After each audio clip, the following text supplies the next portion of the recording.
Daytona. The speed, the sound, the excitement, the history, and the progress.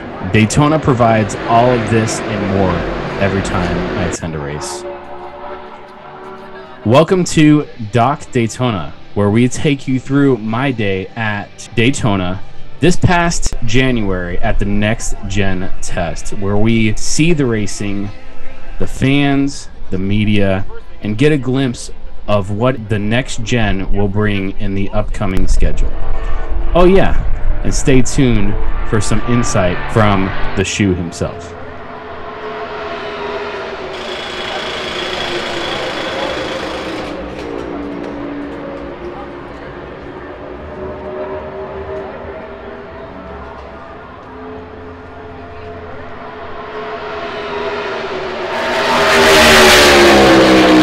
The history of Daytona International Speedway began in 1953 when Bill France Sr. realized the days of racing on the beach, they were numbered due to spreading land usage of a rapidly growing population and huge race crowds. France put his plans for the future of racing in Daytona Beach, Florida, and those plans were set in motion on April 4th, 1953, with a proposal to construct a permanent speedway facility. On August 16th, 1954, France signed a contract with the city of Daytona Beach and Volusia County officials to build what would become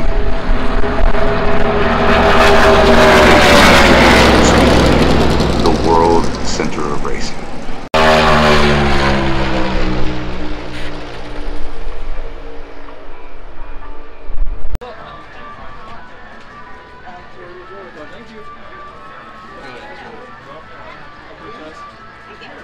Better than Junior does, he signs.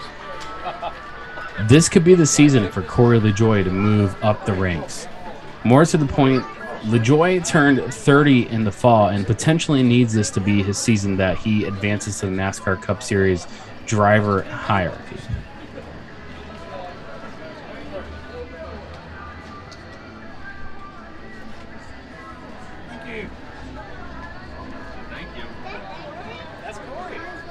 Stacking was a quasi-reference to LaJoie's Stacking Pennies weekly podcast since the start of the 2021 season.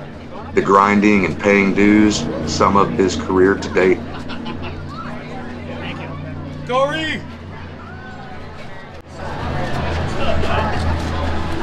Look at that. Sorry, no, that's okay. That is cool. Yeah. Where'd that go? Did the toothberry go? Tomorrow's my birthday. I'm gonna see if I can get it. 5.5. 5.5. Well, you're 364, right? Because tomorrow is 365. Then you're 6. Yeah. No, I'm 5.5. No, I don't think that's how it works. Are you keeping Dad straight or what? Are you keeping Dad straight?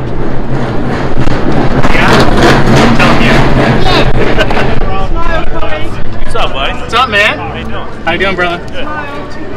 LaJoie did some of his best work last season on the super speedways, starting with a 9th place finish at the Daytona 500. In the second Daytona race of the year, which closed out the regular season, he scored stage points and was still running in the top 10 until the last lap crash that also took out Kyle Larson and many others. LaJoie finished 16th that day, then followed up with a 15th place in the Southern 500 at Darlington the following week. When NASCAR's 7th generation Cup race car, also known as the Next Gen, opens the 2022 season at the Daytona 500, it'll be the first one to have aluminum wheels, rack and pinion steering, and an independent rear suspension. And those are just a few of the many monumental changes made to the new machines that will soon be racing in the sport's most prestigious series.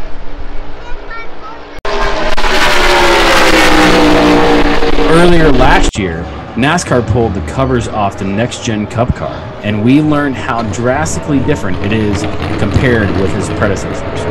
Without getting into the weeds, the bodies are now symmetrical with dimensions that are more like regular cars. Fabricating a steel tube frame is no longer necessary, as cars now have a common center cage with bolt-on front and rear subframes that are easier and less expensive to replace after a crash. The new aerodynamic elements beneath the next-gen car are also significant. And unlike before, there's a rear diffuser that NASCAR will change based on the track type and carbon fiber undertrays that create a flat surface. The latter eliminates the cost of engineering exposed pieces on the car's underside to be more aerodynamic or to create more downforce. Alright, you guys know who it is. We're here at Daytona International Speedway for the test. Get the old Fire Motorsports Camry dialed in here. Josh Palicki's over there.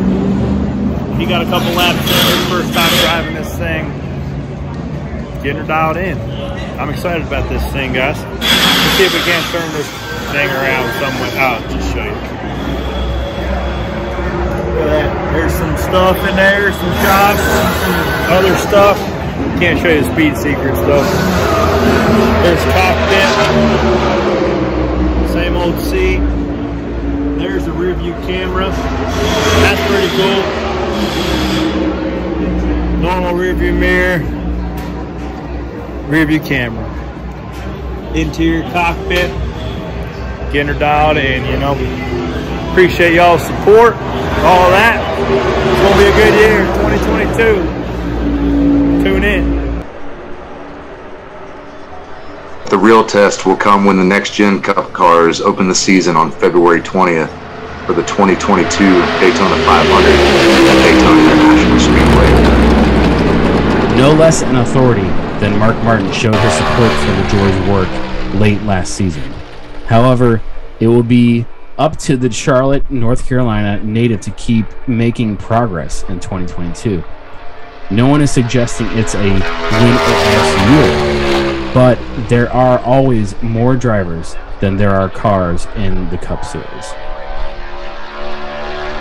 So a thought keeps crossing my mind about the last couple of years. We've been stacking, grinding, and paying the dues for a while. In 2022, we're collecting.